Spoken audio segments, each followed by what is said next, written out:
안녕하세요. 오늘의 사연은 겉으로 보기엔 평범한 연애 이야기 같지만 알고 보면 숨겨진 진실과 극적인 반전이 기다리고 있는 이야기입니다. 저는 30을 막 넘긴 여성 윤정희입니다. 얼마 전 결혼을 약속했던 남자와 파혼했습니다. 그저 흔한 이별 사연이 아니라 제 인생에서 절대 잊지 못할 충격과 배신이 뒤섞인 사건이었죠. 어릴 적 제게는 세상에서 가장 따뜻한 엄마가 있었습니다. 하지만 초등학교 시절 교통사고로 엄마는 한쪽 다리를 제대로 쓰지 못하게 되셨습니다. 가끔 학교로 저를 데리러 오실 때면 친구들이 휠체어 탄 엄마를 보고 놀리기도 했어요. 그럴 때마다 저는 눈물이 날 정도로 화가 났고 대신 엄마를 지켜야 한다는 생각에 맞서 싸웠습니다.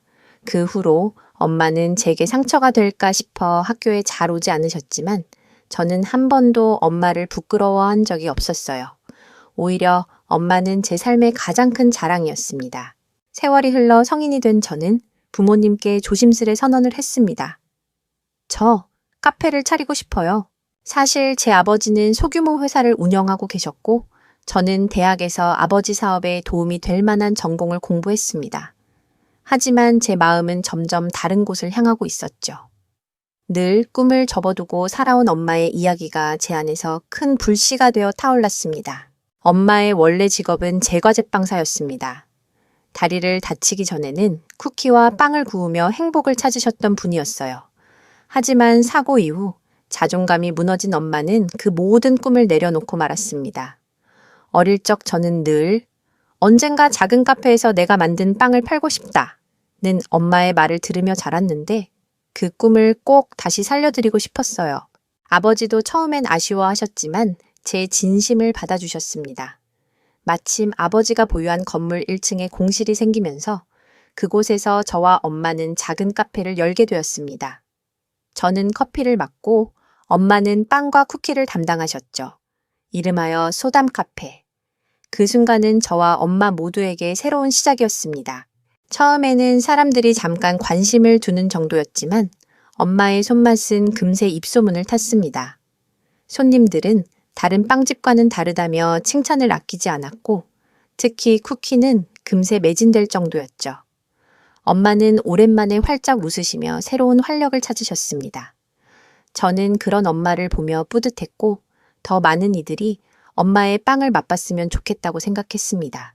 그리고 바로 그곳에서 제 운명을 뒤흔든 한 남자가 나타났습니다.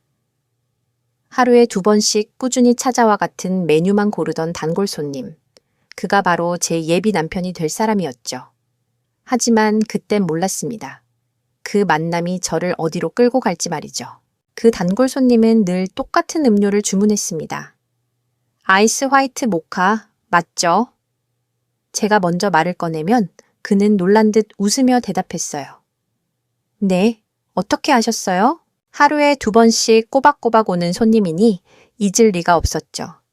저는 가끔 쿠키를 서비스로 챙겨주었고 그는 늘 감사하다는 말과 함께 환하게 웃었습니다. 그 웃음이 참 따뜻하게 느껴졌습니다. 처음에는 그냥 친절한 손님이라고만 생각했습니다. 그런데 어느 날 그는 진열대에 있던 빵을 몽땅 사가더니 이렇게 말했어요. 직원들이랑 같이 먹으려고요. 그런데 정말 맛있습니다. 사실 제가 빵을 좋아해서 유명하다는 집은 다 가봤거든요. 그런데 여긴 뭔가 다릅니다. 다른 데서는 잃어버린 초심을 여기서는 느낄 수 있어요. 저는 그 말을 엄마께 전했고 엄마는 얼굴이 발그레해지며 기뻐하셨습니다. 내가 만든 걸 그렇게 좋아해 준다니 얼마나 고마운 일이니. 그때부터 저는 그 손님을 조금 더 특별하게 보게 됐습니다. 단순한 단골이 아니라 우리 카페와 엄마의 정성을 알아주는 소중한 사람으로 느껴졌거든요. 하루는 늦은 밤 카페 마감을 혼자 하고 있을 때였습니다. 문 닫는 걸 도와주겠다며 그가 나타났습니다. 고맙다는 마음에 근처 식당에서 함께 야식을 먹게 되었죠. 그날 우리는 처음으로 긴 대화를 나눴고 그 뒤로 자연스럽게 연락처를 교환했습니다. 연락은 빠르게 잦아졌습니다. 문자, 통화, 짧은 안부 인사. 어느새 제 하루의 중심에 그가 있었습니다. 결국 우리는 연인이 되었고 1년 남짓의 연애 끝에 그는 제게 프러포즈를 했습니다. 정희 씨, 나랑 결혼해 줄래요? 그 순간 제 눈에는 눈물이 고였고 망설임 없이 고개를 끄덕였습니다. 우리의 사랑은 이렇게 결혼으로 이어지는 듯 보였습니다. 하지만 운명은 늘 예상치 못한 순간에 그림자를 들이우죠. 그는 어느 날 조심스레 말했습니다. 우리 이제 결혼할 거니까 정희 씨 어머님께 인사드리고 싶어요. 사실 내가 제일 존경하는 분이잖아요. 내가 좋아하는 빵을 만드신 분. 그 말이 왜 그렇게 제 마음을 철렁하게 했는지 저는 아직도 기억합니다.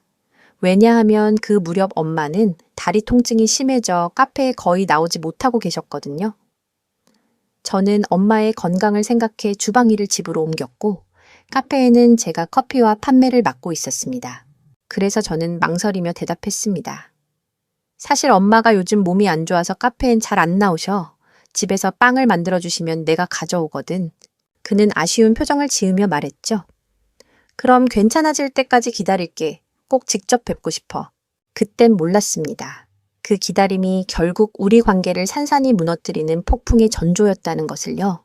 시간이 흐르면서 엄마의 몸 상태는 조금씩 나아지는 듯 했지만 예전처럼 활발하게 움직이기에는 여전히 무리가 따랐습니다. 저는 엄마에게 차라리 빵을 잠시 쉬자고 했지만 엄마는 고개를 저으며 말씀하셨어요. 날 찾아주는 손님들이 있는데 멈추는 건 예의가 아니지. 조금이라도 만들어야 마음이 편해. 그렇게 엄마는 집에서 조금씩 빵을 구워 보내주셨습니다. 저는 늘 감사하면서도 마음 한쪽은 무거웠습니다. 그리고 그 무거움은 예기치 못한 날 한순간에 폭발하고 말았죠. 어느 날 엄마가 정기검진을 받고 난 뒤 카페에 들르시겠다고 하셨습니다. 오늘은 내가 직접 쿠키를 전해줄게. 혹시 내 남자친구 볼 수 있을까? 엄마의 얼굴은 들뜬 소녀처럼 환했습니다. 사실 엄마도 남자친구를 무척 궁금해하셨거든요. 제가 연애를 시작한 지 얼마 지나지 않아 아빠 회사 직원이라는 사실을 알게 되셨습니다. 늘 빵을 사랑해주는 손님이자 이제는 제 반려자가 될 사람이라는 점에서 더욱 애정을 가지셨던 거죠. 저는 바로 남자친구에게 전화를 걸었습니다. 자기야, 오늘 엄마가 카페에 오신대. 잠깐이라도 와서 인사드릴래? 그는 잠시 망설이다가도 곧 환하게 대답했습니다. 그럼 당연히 가야지. 내가 얼마나 뵙고 싶었는데. 그렇게 약속이 잡혔습니다. 엄마는 휠체어에 앉아 직접 구운 쿠키 상자를 챙겨 들고 카페로 오셨습니다. 입구에 들어서자마자 엄마는 긴장한 듯 옷매무새를 다듬으시며 말씀하셨어요. 괜히 설레네. 첫사랑 만나는 것처럼 떨리는데? 엄마의 말에 저는 웃으며 대꾸했습니다. 엄마, 괜히 긴장하지 마. 그냥 평소처럼 하시면 돼. 잠시 후 카페 문이 열리며 남자친구가 들어왔습니다. 늘 환한 미소로 인사하던 그였지만 엄마의 휠체어를 본 순간 그의 표정은 순식간에 얼어붙었습니다. 마치 낯선 충격을 받은 듯 눈을 어디에 둬야 할지 몰라 방황하는 모습이었어요. 어머님, 처음 뵙겠습니다. 그는 어색하게 고개를 숙였고 엄마는 반갑게 쿠키 상자를 건네셨습니다. 이건 내가 직접 만든 거예요. 동료분들과 나눠 드세요. 하지만 남자친구는 쿠키를 받는 순간에도 눈빛이 흔들렸습니다. 손끝까지 경직된 그의 모습이 낯설게 느껴졌습니다. 그날 그는 곧바로 자리를 떠났습니다. 급한 일이 생겼다며 황급히 카페를 나갔고 엄마는 괜히 바쁜 사람 붙잡아두는 것 같다며 미안해 하셨습니다. 그때까지만 해도 저는 단순히 긴장해서 그런 줄 알았습니다. 하지만 그날 이후 남자친구의 태도는 완전히 달라져 버렸습니다. 저녁이 되어도 연락은 오지 않았고 전화도 받지 않았습니다. 초조해진 저는 직접 그의 회사 앞에서 기다렸습니다.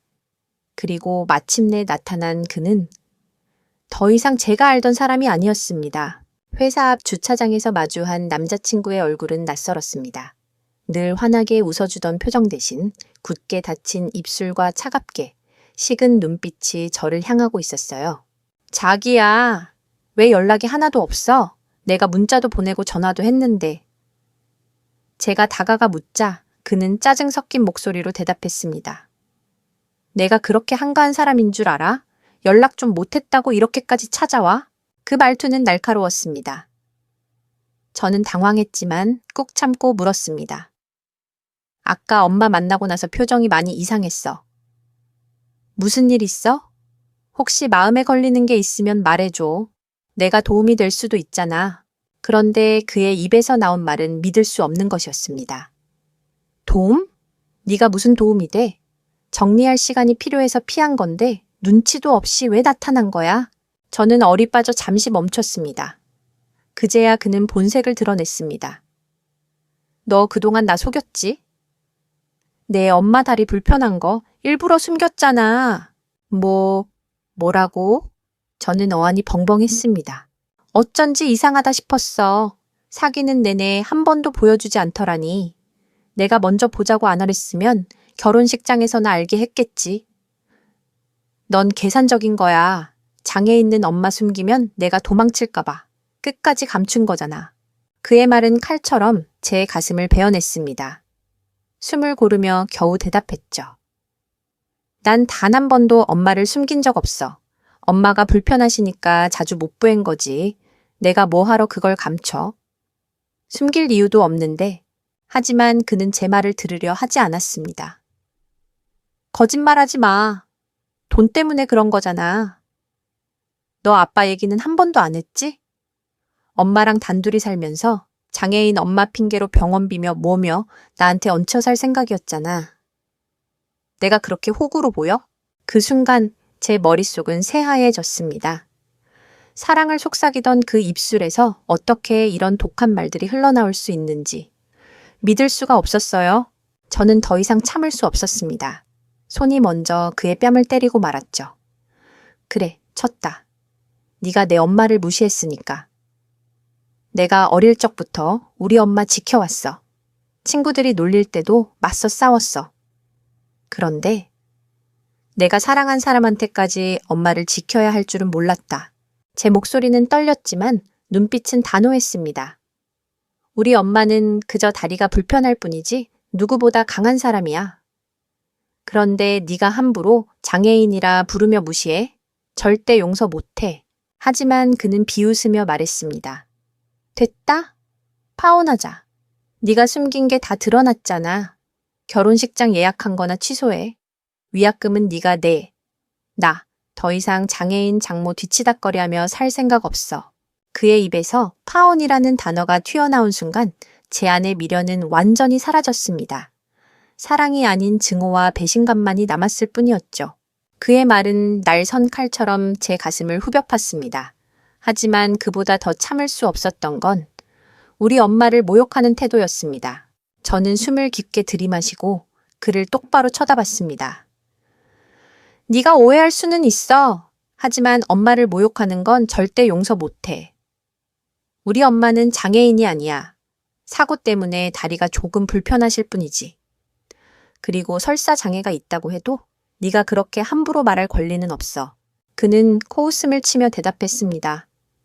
말은 번지르르하네. 하지만 결국 넌 나한테 빌붙으려 했던 거잖아. 카페 자리도 어떻게 얻은 거겠어? 너 제대로 말 안 했지? 내가 뭐가 아쉬워서 네 엄마 병원비 대주며 살겠냐고. 그 순간 제 속에서 무언가가 뚝 하고 끊어졌습니다. 내 말대로야. 차라리 지금 알게 된 게 다행이네. 파혼? 좋아. 깨끗하게 정리하자. 하지만 꼭 기억해. 우리 엄마는 네가 더럽게 내뱉은 말보다 100배, 1000배는 더 존귀한 분이야. 저는 단호하게 돌아섰습니다. 하지만 차 안으로 향하는 동안 눈물이 쏟아지기 시작했습니다. 슬퍼서가 아니라 제 자신이 한심하고 후회스러웠습니다. 그런 사람을 믿고 결혼을 결심했다는 사실이 무엇보다 제 스스로를 불쌍하게 만들었거든요. 집으로 돌아오는 길, 가장 큰 고민은 엄마에게 어떻게 이 사실을 전하느냐였습니다. 엄마가 괜히 본인 때문에 제가 이런 모욕을 당했다고 생각하실까봐 마음이 무겁게 가라앉았죠. 하지만 무너질 수는 없었습니다. 내가 지켜야 할 사람은 엄마니까 이런 놈 때문에 내가 주저앉을 순 없어. 다음 날 저는 평소처럼 카페 문을 열었습니다. 모든 게 어제와 다르지 않은 듯 보였지만 제 마음은 완전히 달라져 있었습니다. 그런데 그날 오후 아버지에게서 전화가 걸려왔습니다. 정희야, 우리 직원들 회의가 있는데 다들 내 카페 빵이랑 커피가 먹고 싶다고 하네. 혹시 배달 좀 해줄 수 있겠니? 원래 배달 안 하는 건 알지만 이번 한 번만 부탁하마. 저는 순간 멈칫했습니다. 아빠 회사라면 그 사람도 있을 테니까요. 하지만 곧 미소를 지었습니다. 알겠어요. 아빠, 오늘은 제가 직접 가져갈게요. 저는 마음속으로 다짐했습니다. 어제의 치욕을 뒤집을 기회가 드디어 왔다고. 저는 일부러 더 단정하게 옷매무새를 챙기고 카페에서 가장 잘 팔리는 쿠키와 케이크, 그리고 향 좋은 커피를 가득 준비했습니다. 포장을 하는 제 손끝은 차분했지만 마음속은 폭풍처럼 요동쳤습니다. 그래, 이제 제대로 보여줄 시간이야.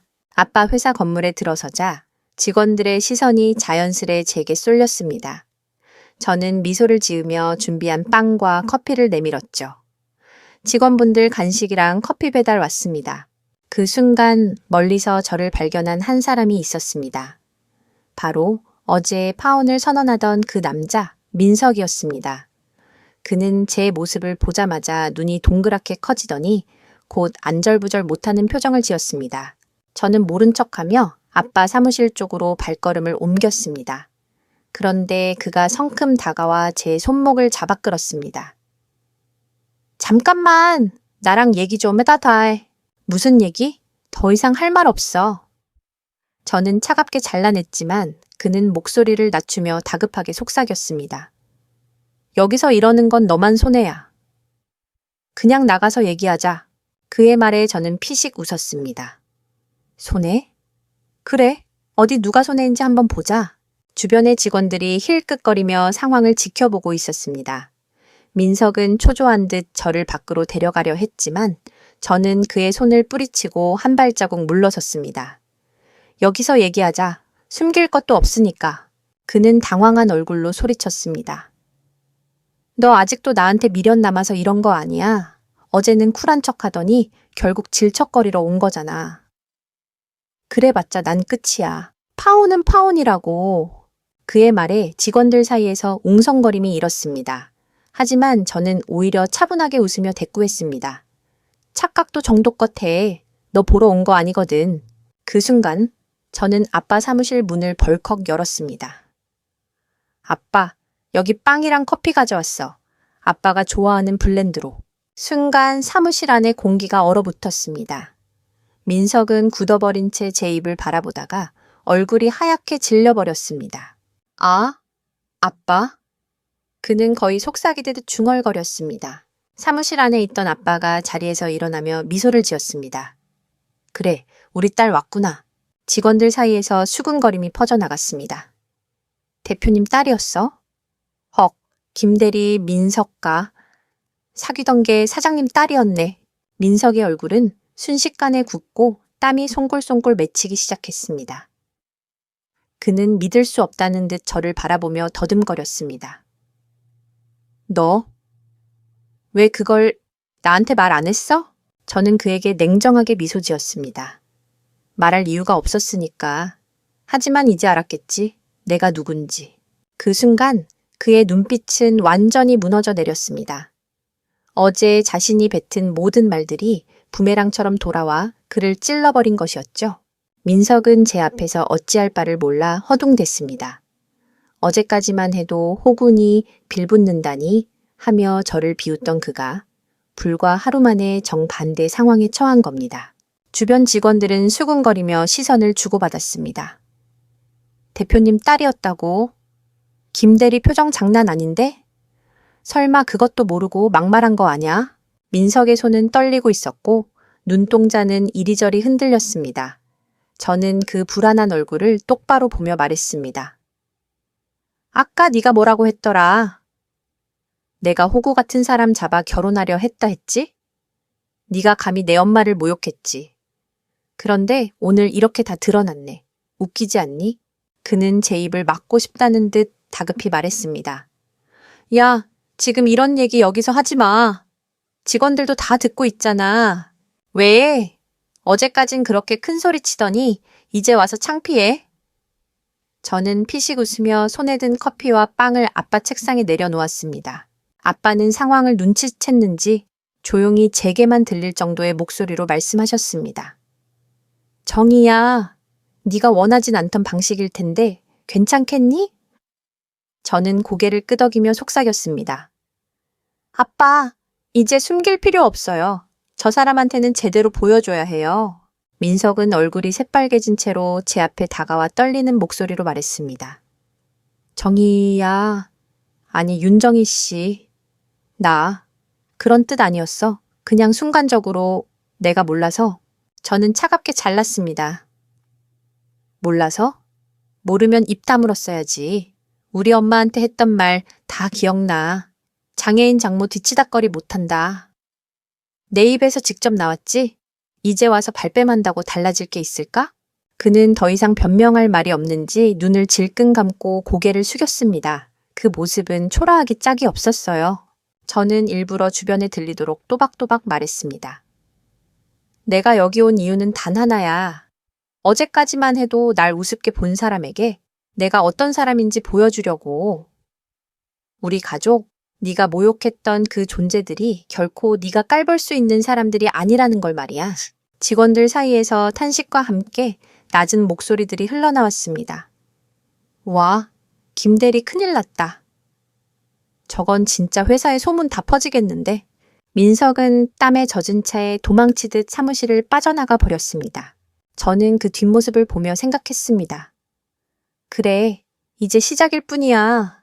내가 당한 모욕, 그리고 엄마가 받은 상처.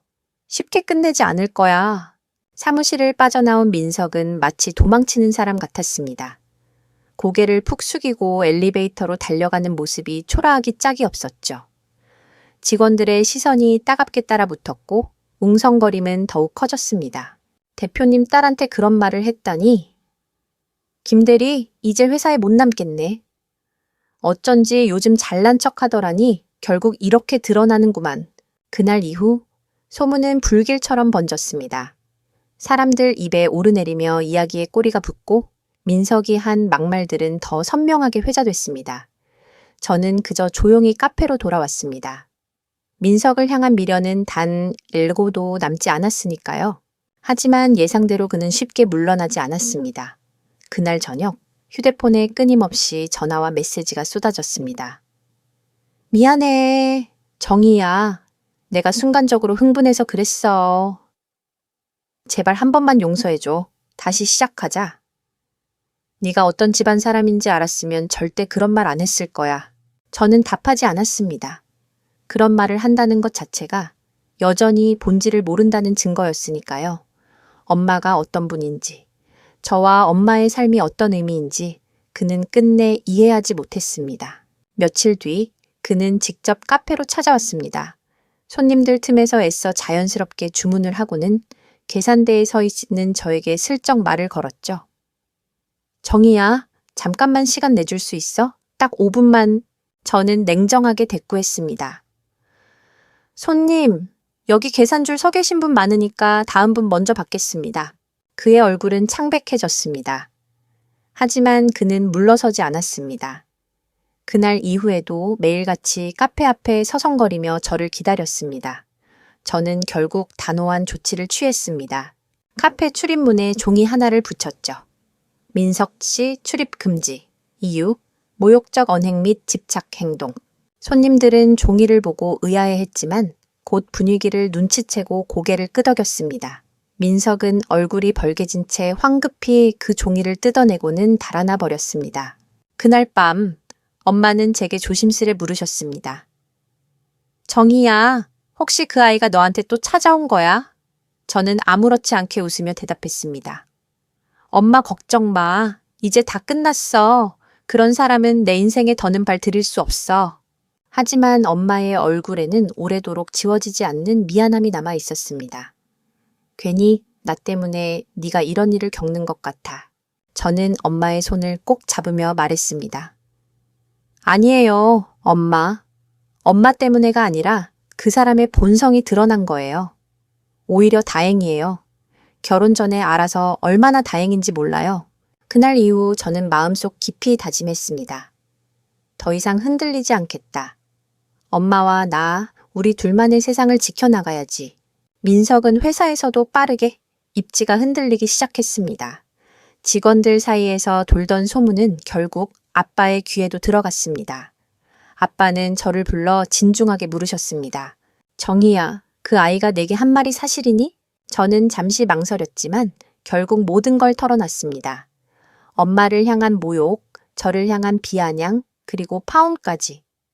아빠는 제 얘기를 듣는 내내 손을 꽉 움켜쥐며 화를 억누르셨습니다. 감히 우리 아내와 딸을 그렇게 모욕했다니. 그 친구 우리 회사에 있을 자격 없어. 저는 서둘러 말렸습니다. 아빠, 굳이 손대지 않으셔도 돼요. 이미 다 무너진 사람인데 저희가 굳이 더 손댈 필요는 없잖아요. 아빠는 한숨을 쉬며 고개를 끄덕이셨습니다. 내 말이 맞다. 하지만 가만두고 보니 속이 부글부글 끓는다. 아무튼 네가 원한다면 더 이상 건드리진 않겠다. 하지만 결국 민석은 스스로 회사를 떠나야 했습니다. 직원들 사이에서 따가운 시선과 수군거림을 더 이상 견딜 수 없었기 때문이었죠. 그는 사표를 던지고 떠났고 그 일은 회사 안팎에 두고두고 회자되었습니다. 그 뒤로 며칠 동안은 비교적 평온했습니다. 저는 카페 일에 몰두하며 마음을 추스르려 애썼습니다. 엄마도 다시 조금씩 웃음을 되찾으셨고 손님들도 여전히 꾸준히 찾아주셨습니다. 하지만 민석은 완전히 사라지지 않았습니다. 그는 하루에도 몇 번씩 카페 앞을 어슬렁거리거나 제 휴대폰으로 전화를 걸어왔습니다. 정희야, 나 정말 잘못했어. 제발 한 번만 얘기 들어줘. 네, 엄마께도 사과드릴게. 다시 기회를 줘. 부탁이야. 저는 단 한 번도 응답하지 않았습니다. 카페 문 너머로 비쳐 보이는 그의 초라한 그림자를 보며 오히려 제 마음은 더 단단해졌습니다. 사람이 한번 드러낸 본성은 쉽게 변하지 않아. 다시 받아준다고 해도 언젠가 또 같은 상처를 줄 거야. 그렇게 제 마음은 단단히 굳어졌습니다. 하지만 엄마는 여전히 마음 아파하셨습니다. 네가 상처받은 게 다 내 탓 같아. 괜히 내가 카페 일에 끌려나서서. 저는 엄마의 두 손을 꼭 잡으며 말했습니다. 아니에요, 엄마. 엄마의 꿈이 제 꿈이었잖아요. 이번 일을 겪으면서 오히려 확실히 알게 됐어요. 우리 둘이 같이 지켜야 할 게 뭔지. 엄마의 눈가가 촉촉히 젖었고 그 순간 저는 다시 한번 다짐했습니다. 더 이상 누구에게도 휘둘리지 않겠다. 엄마와 나, 이 카페를 끝까지 지켜내겠다. 하지만 민석의 집착은 여기서 끝나지 않았습니다. 오히려 더 집요하게 제 삶에 파고들려 하고 있었죠. 민석은 점점 더 노골적으로 제 일상을 침범하기 시작했습니다. 어느 날은 카페 유리창 너머로 멍하니 서 있다가 손님들의 시선을 의식한 듯 황급히 도망쳤고 또 다른 날은 일부러 계산대줄에 서서 제 앞에 오면 무릎까지 꿇을 듯 고개를 숙이며 중얼거렸습니다. 정희야, 제발 한 번만 얘기 들어줘. 나 진짜 잘못했어. 다시는 그런 말 안 할게. 저는 단호하게 끊었습니다. 민석 씨, 손님이시라면 주문만 하세요. 사적인 대화는 필요 없어요. 그의 얼굴은 금세 창백해졌습니다. 주변 손님들도 분위기를 눈치채고 곁눈질을 했습니다. 저는 일부러 더 또렷하게 덧붙였습니다. 그리고 앞으로도 제 삶에 끼어들 생각 마세요. 이미 끝난 사이니까. 하지만 그는 물러서지 않았습니다. 마치 마지막 기회를 놓치면 모든 걸 잃는 사람처럼 오히려 더 집착적으로 변해갔습니다. 밤늦게까지 제 카페 앞에서 서성이다가 알바생이 경찰을 부르겠다고 위협하니 그제야 도망치는 일도 있었죠. 저는 결국 출입문에 다시 한번 굵은 글씨로 썼습니다.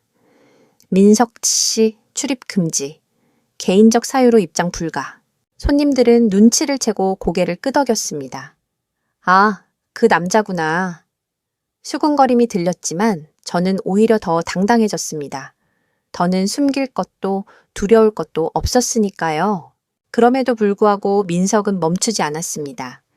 전화를 수십 통씩 걸어오고 심지어 제 집 근처에까지 나타났습니다. 다행히 아빠 회사에서의 소문 때문에 그는 감히 큰 소동을 일으키지는 못했지만 그의 눈빛은 점점 불안정해지고 있었습니다. 엄마는 그 사실을 알게 되자 제 손을 붙잡고 떨리는 목소리로 말했습니다. 정희야, 혹시라도 네가 위험해질까봐 걱정돼? 그냥 경찰에 정식으로 신고하자. 하지만 저는 고개를 저었습니다. 엄마, 걱정 마세요. 더는 그 사람한테 마음 줄 일 없어요. 곧 스스로 무너질 거예요. 엄마는 여전히 미안하다는 듯 제 어깨를 감싸 안으셨습니다. 다 내 탓 같아. 괜히 네가 내 빵 때문에 이런 사람을 만나게 된 것 같아서. 저는 단호히 말했습니다. 엄마 때문이 아니에요. 그건 그 사람 본성이었을 뿐이에요. 오히려 엄마 덕분에 제가 더 단단해졌어요. 이젠 누구도 우리를 함부로 할 수 없게 할 거예요.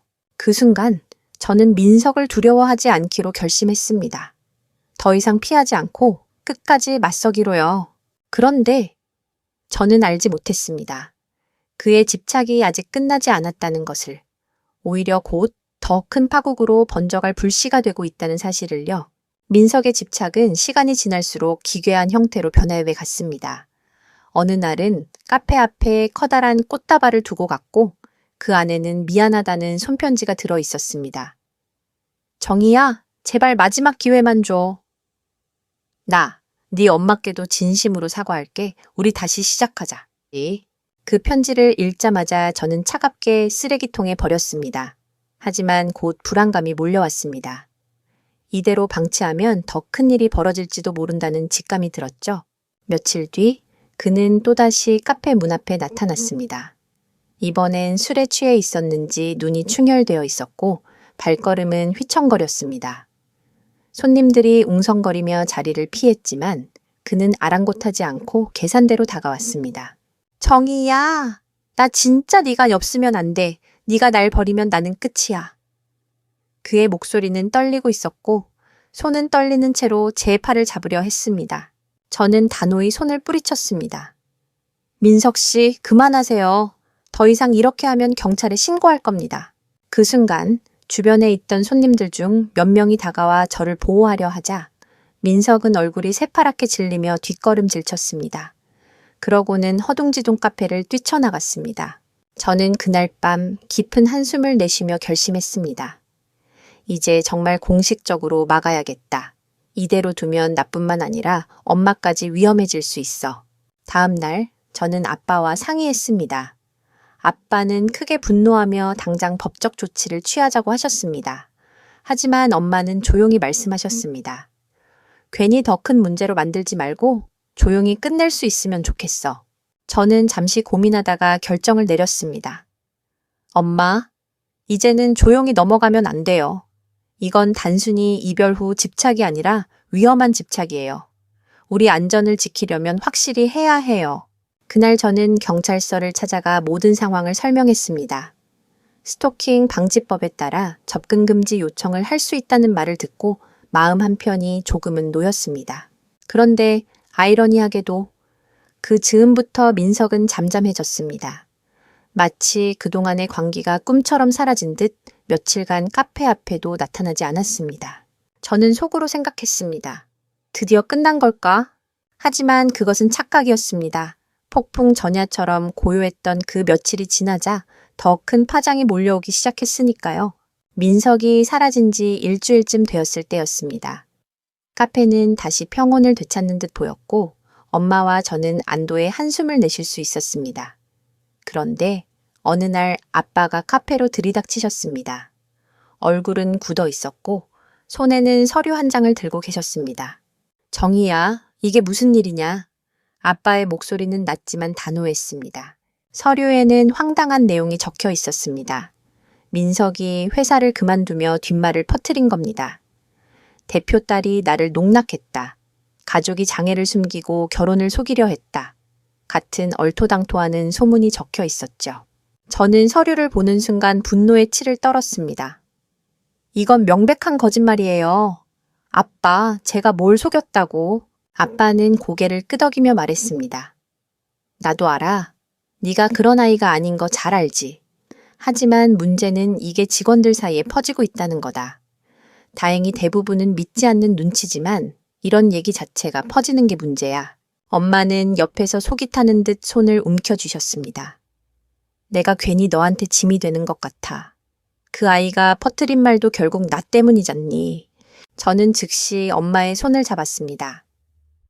엄마 때문 아니에요. 이건 오직 그 사람의 비열한 속셈일 뿐이에요. 엄마는 저한테 가장 큰 힘이에요. 그러니까 제발 자책하지 마세요. 아빠는 잠시 침묵하다가 무겁게 말씀하셨습니다. 이제는 더 이상 놔둘 수 없다. 법적으로든 뭐든 확실히 끝을 내자. 그 순간 제 마음도 단단해졌습니다. 민석의 집착은 단순히 저와 엄마만의 문제가 아니었습니다. 이제는 아빠의 회사와 직원들까지 흔들려 하고 있었으니까요. 며칠 뒤 저는 변호사를 찾아갔습니다. 그동안의 문자, 전화 기록, 카페 출입금지 공고 사진, 그리고 목격자 진술까지 모아 전달했습니다. 변호사는 고개를 끄덕이며 말했습니다. 충분합니다. 명예훼손과 스토킹 두 가지 모두 적용 가능합니다. 그날 밤 저는 창밖을 내다보며 스스로에게 다짐했습니다. 이제 끝내자. 엄마를 지켜온 것처럼 이번엔 우리 가족 전체를 지켜내야 해. 하지만 이상하게도 민석은 여전히 제 주변에 나타나지 않았습니다. 소송을 준비한다는 기운을 느낀 걸까? 아니면 또 다른 꿍꿍이를 꾸미고 있는 걸까? 저는 알 수 없었습니다. 다만 불안은 점점 커져만 갔습니다. 그리고 그 불안은 곧 현실이 되고 말았습니다. 며칠 뒤 카페 문 앞에 이상한 낯빛을 한 손님이 찾아왔습니다. 종이 한 장을 내밀며 말했죠. 혹시 여기 사장님 따님이 맞으세요? 이거 인터넷에 돌아다니던데요. 순간 등줄기가 서늘해졌습니다. 종이를 받아든 순간 제 심장은 덜컥 내려앉았습니다. 화면 캡처가 인쇄된 그것엔 저와 엄마의 사진이 담겨 있었고 그 옆엔 터무니없는 글이 붙어 있었습니다. 장애인 엄마를 숨기고 부잣집 딸인 척한 여자. 카페 운영도 결국 아빠 백. 진짜 사랑은 돈으로 산다. 저는 순간 숨이 막혀왔습니다. 손님이 걱정스러운 얼굴로 덧붙였습니다. 제가 봐도 악의적으로 올린 글 같아서요. 근데 조회수가 꽤 높더라고요. 빨리 조치하시는 게 좋을 것 같아요. 손님이 돌아간 뒤 저는 떨리는 손으로 휴대폰을 켰습니다. 정말로 인터넷 커뮤니티와 지역 SNS에는 민석이 퍼뜨린 것으로 보이는 악성 글들이 떠돌고 있었습니다. 결혼 사기꾼, 가짜 신데렐라, 장애 숨긴 집안, 온갖 악성 댓글들이 줄줄이 달려 있었습니다. 엄마는 그 사실을 전해 듣자 얼굴이 하얗게 질리셨습니다. 정희야, 이게 다 내 탓이야. 내가 다리가 불편하지 않았다면 저는 눈물이 터져 나오는 걸 꾹 참고 엄마의 손을 붙잡았습니다. 엄마, 제발 그런 말 하지 마세요. 문제는 엄마가 아니라 거짓말로 복수하려는 저 사람이에요. 엄마는 절대 잘못한 게 없어요. 그날 밤 저는 잠 한숨 못 잤습니다. 화면 속에서 쏟아지는 악성 댓글들이 머릿속에서 맴돌았습니다. 하지만 두려움 대신 이상하게도 분노와 결심이 더 크게 치밀어 올랐습니다. 그래, 이제 확실히 끝을 보자. 더는 숨지도 피하지도 않을 거야. 다음 날 아침 저는 변호사에게 전화를 걸어 증거를 더 모아달라고 요청했습니다. 동시에 경찰에도 사이버 명예훼손으로 추가 신고를 넣었습니다. 그 순간 제 마음은 단단해졌습니다. 예전 같았으면 상처받고 움츠러들었을 텐데 이제는 아니었습니다. 엄마와 나, 우리 가족을 지키기 위해서라면 무엇이든 할 수 있었습니다. 하지만 예상 밖의 전개가 기다리고 있었습니다. 민석이 법적 소환장을 받은 날 그가 제게 전화를 걸어온 겁니다. 그 목소리는 이전과 달리 다급하고 떨리고 있었습니다. 정희야, 나 좀 도와줘. 나 큰일 났어. 전화기 너머로 들려오는 민석의 목소리는 떨리고 있었습니다. 정희야, 제발. 나 좀 만나줘. 경찰에서 연락 왔어. 나 이렇게 무너질 수는 없어. 네가 좀 막아줄 수 없겠니? 저는 귀를 의심했습니다. 뭐라고? 네가 뭘 잘못했는지 아직도 몰라? 지금 상황은 네가 스스로 만든 거야. 그는 숨을 몰아쉬며 변명처럼 말했습니다. 순간적인 실수였어. 나도 그냥 화가 나서 네가 나 버린다는 생각에 그만. 근데 이렇게 크게 일이 될 줄은 몰랐다고. 제발 나 한 번만 살려줘. 그 말에 제 입가엔 씁쓸한 웃음이 번졌습니다. 살려달라고? 어제까지 우리 가족 욕하던 사람이 이제 와서 살려달라니 우습지 않아? 네가 무너지는 건 내 탓이 아니야. 내 입에서 나온 말, 네 손으로 쓴 글 때문이야. 잠시 정적이 흐르더니 그의 목소리가 한층 격앙되었습니다. 그럼 너 정말 끝까지 이렇게 나 모른 척 할 거야? 네가 이렇게 매정할 줄 몰랐네. 나 진짜 다 잃게 생겼어. 저는 차갑게 대꾸했습니다. 맞아. 난 모른 척 할 거야. 왜냐면 네가 내 엄마를 모욕했으니까. 그리고 나를 꽃뱀 취급했으니까. 그 순간 이미 끝난 거야. 뚝! 하고 전화를 끊자 오히려 제 마음은 후련했습니다. 두려움보다는 확신이 더 강하게 자리 잡았으니까요. 그런데 그날 저녁 예상치 못한 일이 벌어졌습니다. 카페의 문을 닫으려던 순간 민석이 또다시 나타난 겁니다. 이번엔 술에 잔뜩 취해 있었고 눈빛은 광기 어린 불안정한 빛으로 일렁이고 있었습니다. 정희야, 내가 잘못했어. 진짜야. 근데 넌 날 이렇게 버리면 안 돼. 너 없으면 난 끝이야. 그는 휘청이며 제 앞으로 다가왔습니다. 저는 뒤로 물러서며 단호하게 말했습니다. 민석 씨, 마지막 경고예요. 지금 나가요. 아니면 경찰 부를 겁니다. 하지만 그는 멈추지 않았습니다. 손을 뻗어 제 어깨를 붙잡으려는 순간 안에서 정리 중이던 엄마가 휠체어를 움직여 나왔습니다. 이봐요. 우리 딸한테 손대지 마요. 엄마의 목소리는 떨렸지만 단호했습니다. 민석은 순간 움찔하며 멈춰섰습니다. 하지만 곧 비웃듯 중얼거렸습니다. 역시? 결국 문제의 근원은 당신이군요? 내가 왜 이런 꼴을 당하는지 알겠네. 그 말이 끝나자마자 저는 분노가 치밀어 올라 소리쳤습니다. 그만해. 엄마 탓하지 마. 네가 이렇게 된 건 전부 내 탓이야. 엄마의 손은 떨리고 있었고 제 심장은 요동쳤습니다. 이 상황이 언제 폭발할지 몰랐습니다. 그리고 바로 그 순간 밖에서 경찰차 사이렌 소리가 들려왔습니다. 경찰차 사이렌 소리에 민석은 얼어붙은 듯 멈춰 섰습니다. 술기운에 붉어진 얼굴은 금세 창백해졌고 눈동자는 두려움에 흔들렸습니다. 순찰차에서 내린 경찰 2명이 다가와 말했습니다. 신고 들어왔습니다. 혹시 스토킹 피해자분이 여기 계십니까? 저는 즉시 손을 들며 대답했습니다. 네, 접니다. 이 사람이 제 전 남자친구인데 지속적으로 스토킹과 협박을 하고 있어요. 민석은 다급히 손사래를 쳤습니다. 아니에요. 오해예요. 전 그냥 얘기를 좀 하려고 온 것뿐이라고요. 위협한 적 없어요. 하지만 경찰은 냉정했습니다. 이미 여러 차례 신고 접수된 기록이 있습니다. 오늘도 술에 취해 접근하셨으니 임의동행하셔야겠습니다. 민석은 경찰의 팔에 잡히자 버둥거리며 저를 향해 소리쳤습니다. 정희야, 네가 이렇게까지 해야 돼? 내가 널 얼마나 사랑했었는데. 결국 네가 날 망가뜨리는 거잖아. 저는 담담하게 대답했습니다. 아니, 널 망가뜨린 건 내 자신이야. 그리고 사랑이라고 착각한 건 집착일 뿐이었어. 민석은 결국 경찰차에 태워져 끌려갔습니다. 그의 외침은 점점 멀어졌지만 제 가슴 한편엔 여전히 쓴 잔여물이 남아 있었습니다. 엄마는 제 손을 꼭 붙잡으며 떨리는 목소리로 말했습니다. 정희야, 정말 괜찮니? 엄마는 네가 다칠까 봐. 저는 억지로라도 미소를 지으며 고개를 끄덕였습니다. 엄마, 이제 다 끝났어요. 절대 다시는 우리 앞에 못 나타날 거예요. 하지만 사실 제 마음은 무겁게 짓눌려 있었습니다. 민석이 사라진다고 해서 모든 상처가 바로 아물진 않았으니까요. 특히 엄마의 눈빛 속에 남아있는 죄책감과 슬픔은 쉽게 지워지지 않았습니다. 며칠 뒤 경찰로부터 연락이 왔습니다. 가해자 신병은 검찰에 송치될 예정입니다. 접근 금지 명령도 곧 발부될 겁니다. 더는 걱정 안 하셔도 됩니다.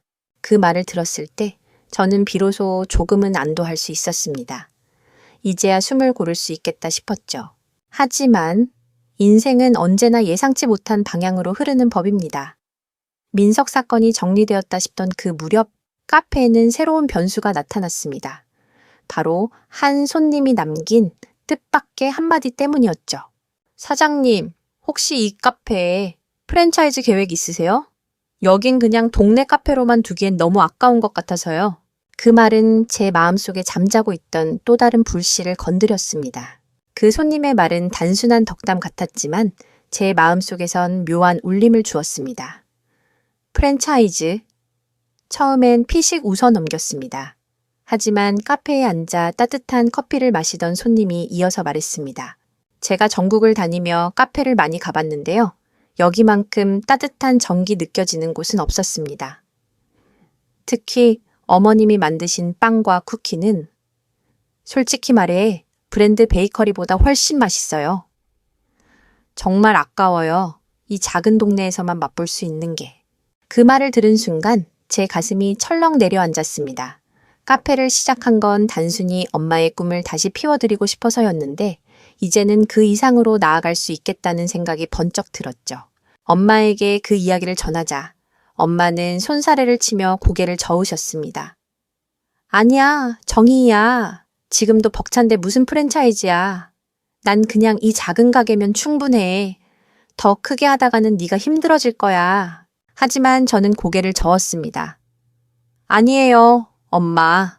엄마가 만든 빵은 이미 많은 사람들의 마음을 움직였어요. 그냥 작은 동네 카페로 끝내기엔 너무 아까워요.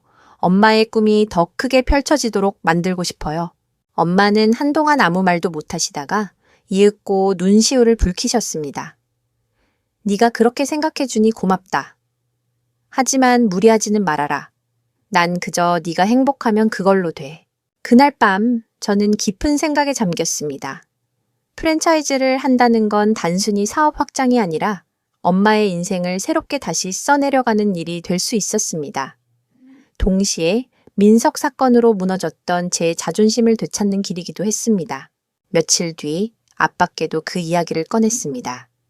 아빠는 묵묵히 제 말을 들으시더니 이내 고개를 끄덕이셨습니다. 좋다.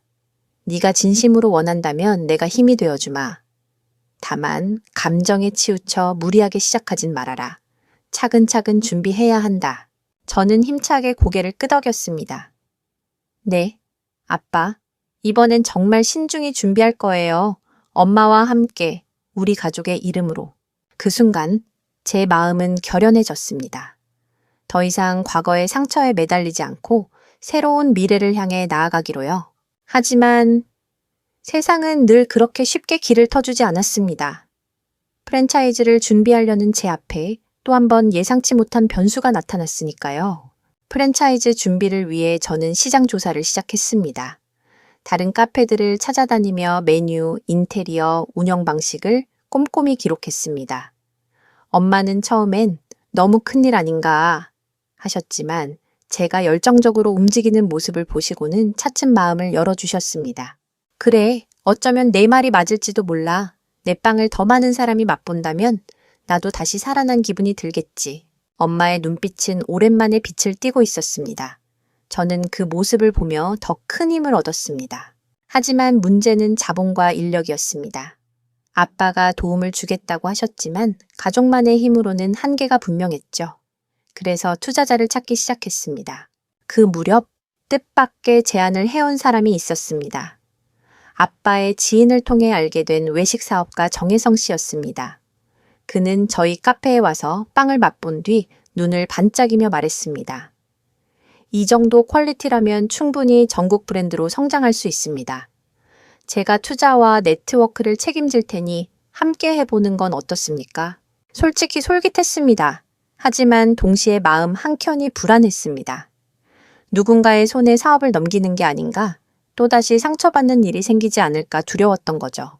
그때 엄마가 제 손을 꼭 잡고 말씀하셨습니다. 정희야, 중요한 건 돈이 아니라 믿음이야. 네가 믿을 수 없는 사람이라면 아무리 좋은 제안이라도 거절해. 엄마의 말에 저는 정신이 번쩍 들었습니다. 결국 혜성 씨의 제안은 조금 더 시간을 달라며 보류했습니다. 대신 저와 엄마가 직접 할 수 있는 작은 확장부터 시작하기로 했습니다. 우선 카페 2층을 개조해 베이커리 공방을 열었습니다. 손님들이 직접 와서 빵을 배우고 만들고 즐길 수 있는 공간이었죠. 개업 첫날부터 반응은 폭발적이었습니다. SNS에 사진이 퍼지면서 예약이 몰리고 언론 기자까지 찾아왔습니다. 이 카페에 앞으로 대박 나겠다. 손님들의 말에 엄마의 얼굴은 다시 빛났습니다. 저도 가슴이 벅차올랐습니다. 하지만 기쁨은 오래가지 않았습니다. 한 달쯤 지나자 카페 앞에 낯익은 그림자가 다시 나타났습니다. 술에 취하지도 않았고 광기에 젖은 것도 아니었습니다. 오히려 깔끔한 차림으로 어딘가 결연한 표정이었죠. 민석이었습니다. 정희야, 나 마지막으로 할 말이 있어서 왔어. 그의 눈빛은 예전과 달랐습니다. 그리고 저는 직감했습니다. 이번 만남이 그와의 관계를 완전히 끝낼 마지막 장면이 될 거라는 걸. 카페의 문 앞에서 마주한 민석은 예전과는 전혀 다른 태도였습니다. 술에 절어 비틀거리던 모습도 억지 집착으로 매달리던 기세도 없었습니다. 그는 단정히 차려입은 채 고개를 숙이며 낮은 목소리로 말했습니다. 정희야, 이번이 마지막이야.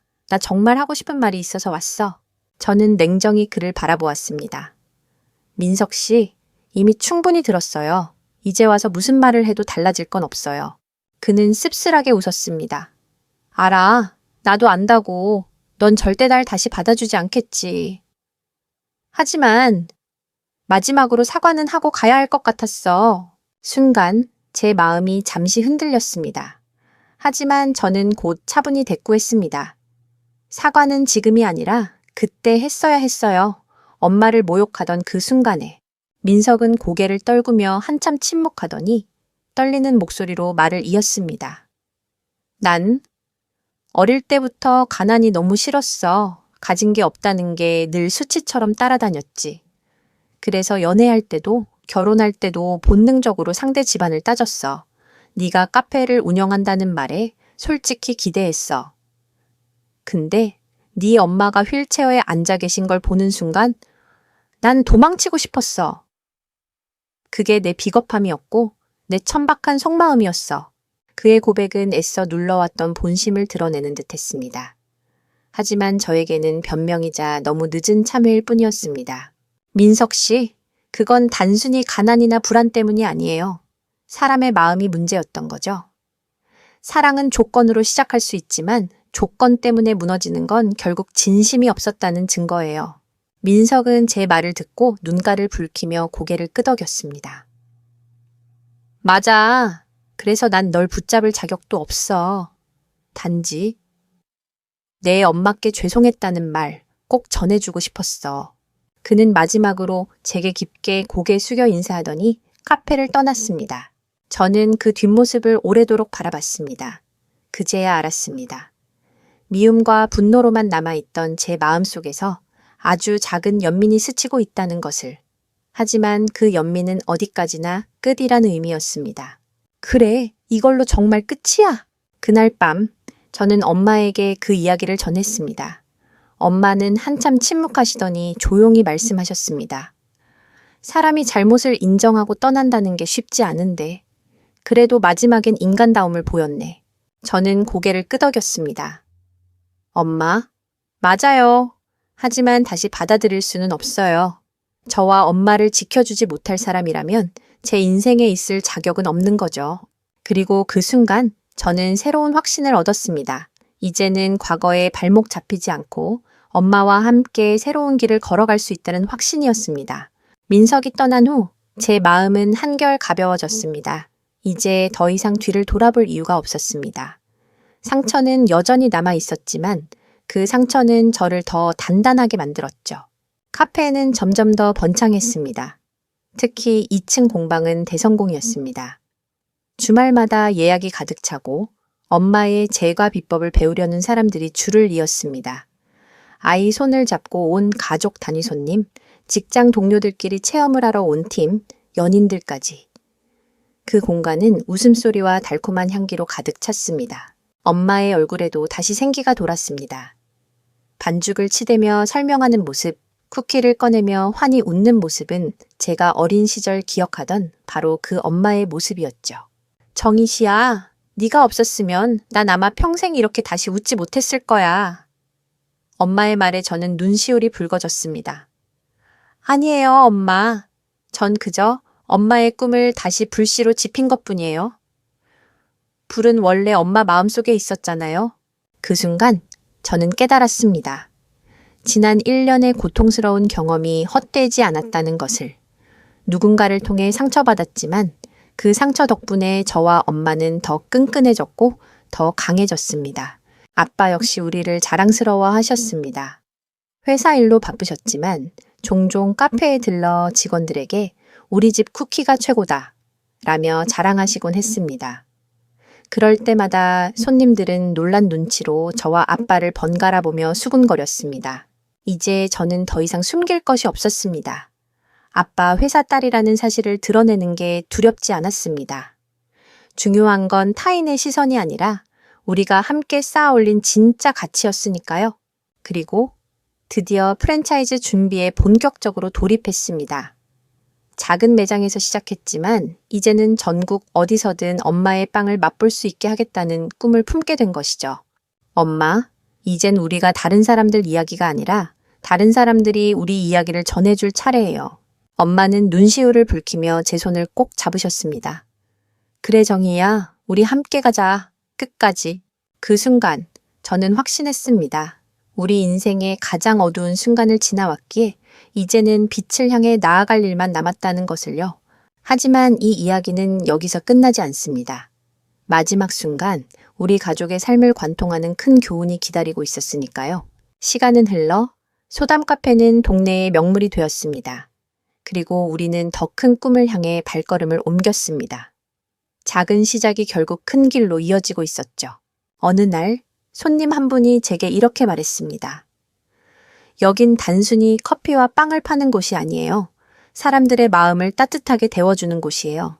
그 말을 들은 순간 저는 모든 지난 날이 스쳐 지나갔습니다. 민석이 남긴 상처, 파온의 아픔, 엄마가 느꼈던 죄책감, 그리고 저의 눈물까지. 하지만 결국 그것들이 우리를 더 단단하게 만들었다는 걸 깨달았습니다. 사랑이라고 믿었던 건 집착이었고 조건 없는 믿음이라고 생각했던 건 얄팍한 계산이었죠. 하지만 반대로 가족이라는 울타리는 끝까지 저를 지켜주었습니다.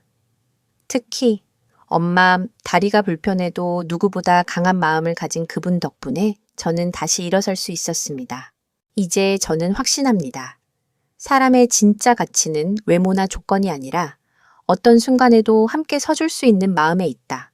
민석은 떠났지만 그 사건 덕분에 저는 더 크게 성장했습니다. 무엇보다 세상 누구보다 소중한 엄마와 함께 같은 꿈을 꾸고 있다는 게 저를 지탱하는 힘이 되었습니다. 여러분, 혹시 지금 누군가에게 상처받고 힘들어하고 계신가요? 그렇다면 기억하세요. 상처는 언젠가 더 큰 힘이 되어 돌아옵니다. 그리고 그 힘은 결국 사랑하는 사람을 지키는 원동력이 됩니다. 저는 이제 후회하지 않습니다. 그 모든 과정을 거쳐 지금의 제가 되었으니까요.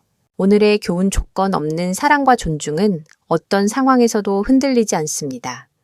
겉모습이나 환경이 아니라 끝까지 지켜주고 함께할 수 있는 마음이 진짜 사랑의 증거입니다. 시청자 여러분, 끝까지 제 이야기를 들어주셔서 감사합니다. 혹시 여러분의 삶에도 이런 경험이 있다면 댓글로 나눠주세요. 그리고 이 영상이 누군가에게 힘이 될 수 있도록 좋아요와 공유, 구독 부탁드립니다.